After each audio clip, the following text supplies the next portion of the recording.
대통령실은 온탕, 여당은 냉탕. 최근 야당과의 관계 설정에서 대통령실과 여당은 조금 다른 전략으로 접근하고 있습니다. 경향신문에서 짚었습니다. 대통령실은 국민통합 행보를 펴고 국회 제1당인 여당은 공약 이행 속도전에 나서는 투트랙 전략으로 풀이된다. 이 대통령은 임기 첫날 국회에서 야당 지도부와 도시락 5찬을 한 데 이어 취임 18일 만에 국민의힘 지도부를 관제로 초청했다. 지난 26일 국회 시정연설 후에는 어려운 자리에 함께해 주신 점에 진심으로 감사하다며 야당 의원들의 일일이 악수를 청했다. 대통령실은 대외적으로 통합 행보를 보이고 실질적인 법안 처리 등은 여당이 국회 과반 의석을 기반으로 처리하며 국정의 효율성을 더하려는 전략으로 풀이된다. 최근 심상치 않은 시진핑 주석의 동향에 대해 한국일보에서 다뤄봤습니다. 제목은 미 싱크탱크도 다룬 시진핑 실각설, 중관영 매체에서 입지 약화입니다. 중국에서 체제 선전도구로 활용되는 관영 언론이 시 주석을 거론하는 빈도가 줄었다는 점에 주목했다. 지난달 미중 무역 협상 등 굵직한 외교 일정은 물론 새 정책 발표나 리창 국무원 총리가 주관한 헌법 충성 서약 행사 등을 다룬 관영 매체에서 시 주석이나 그의 사상은 전혀 언급되지 않았다.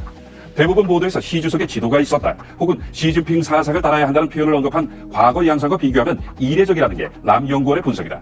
특이 동향도 눈에 띈다. 최근 시 주석은 중국 공산당 지도자로서는 처음으로 딸 시밍쩌를 루카셴코 벨라루스 대통령과의 만찬에 데려갔는데, 람연구원은 중국 정치에서 자녀와 함께 대중 앞에 나타나는 것은 권위적이었던 아버지가 은퇴를 준비하는 신호로 해석되는 전통이 있다고 풀이했다.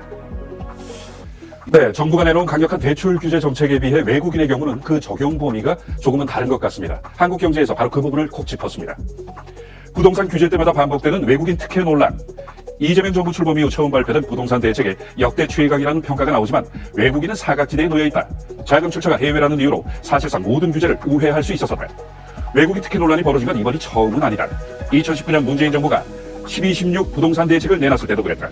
당시 정부는 투기 및 투기 과열 지분의 15억 원 초과 아파트에 주택담보대출을 원천 금지했다. 하지만 이후 한 외국인이 서울 도곡동 타워팰리스 펜트하우스를 전액 은행 대출로 구입했다는 소식이 전해지자 여론이 들끓었다.